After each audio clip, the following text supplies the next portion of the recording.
Dünya üzerinde hiçbir devlet başkanı, hiçbir kral ve hiçbir diktatör onun sahip olduğu güce sahip olmadı.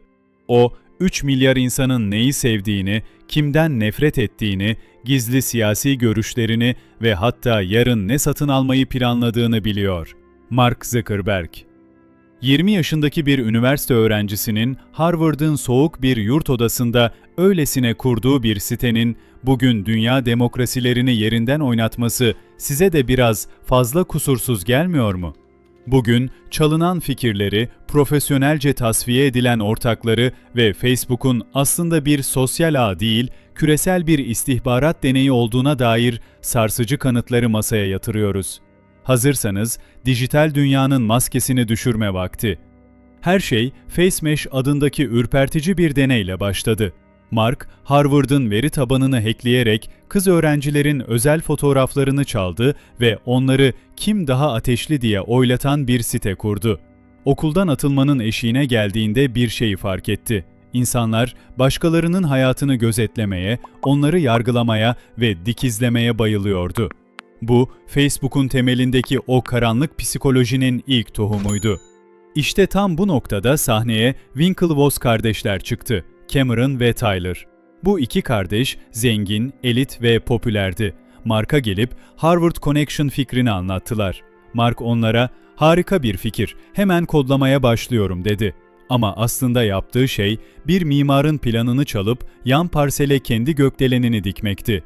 Winklevoss'lar aylar boyunca Mark'a proje nasıl gidiyor diye e-posta atarken Mark onları şu profesyonel yalanlarla oyaladı. "Kodda bir hata var, sunucu ayarlarıyla uğraşıyorum." Oysa Mark o sırada onların fikrini temel alan ama daha saldırgan bir yapıda olan thefacebook.com'u bitiriyordu.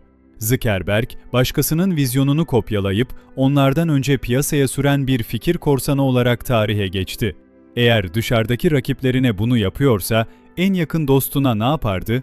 Eduardo Saverin, Mark'ın en güvenilir arkadaşı ve Facebook'un ilk nakit parasını yani can suyunu koyan adamdı. Şirketin %34'üne sahipti. Ancak Facebook büyüdükçe ve Silikon Vadisi'nin devleri Mark'ın etrafını sardıkça, Eduardo fazlalık olarak görülmeye başlandı.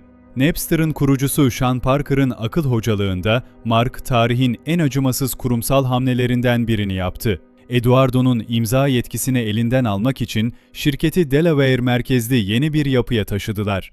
Diğer tüm ortakların hisseleri korunurken sadece Eduardo'nun hisselerini eritmek, dilution için şirketin toplam hisse sayısını yapay olarak artırdılar. Eduardo bir sabah uyandığında milyar dolarlık imparatorluktaki payının %34'ten %0.03'e düştüğünü gördü. Kendi kurduğu şirketin kapısından içeri alınmadı. Dostluk yerini dijital bir cellatlığa bırakmıştı. Mark için insanlar birer veriden ibaretti. Duyguların bu denklemde yeri yoktu. Şimdi hikayenin en sarsıcı, en mantıklı ama bir o kadar da ürpertici kısmına geliyoruz. Facebook'un kuruluş tarihi 4 Şubat 2004. Tam olarak aynı gün ABD Savunma Bakanlığı'na bağlı İleri Araştırma Merkezi DARPA bir projeyi süresiz olarak iptal ettiğini duyurdu. LifeLog. Neydi bu LifeLog? Pentagon'un üzerinde çalıştığı, insanların tüm hayatını dijital bir günlükte toplama projesiydi. Kiminle konuştunuz, ne satın aldınız, nereye gittiniz? Devlet bunu yapmaya çalıştığında halk, özel hayatımız gasp ediliyor diye ayağa kalktı ve proje kağıt üzerinde durduruldu. Peki devletin zorla yapamadığını kim başardı? Mark Zuckerberg. Resmi devlet projesi LifeLog kapandı, tam o saatlerde sivil görünümlü Facebook açıldı. İnsanlar devletten sakladıkları her şeyi bir üniversite öğrencisinin sitesine kendi elleriyle yüklemeye başladı.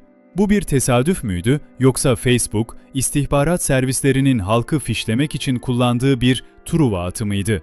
Hatırlayın, Facebook'un ilk büyük yatırımcılarından Peter Thiel, aynı zamanda GIA'in veri analiz şirketi Palantir'in de kurucusuydu.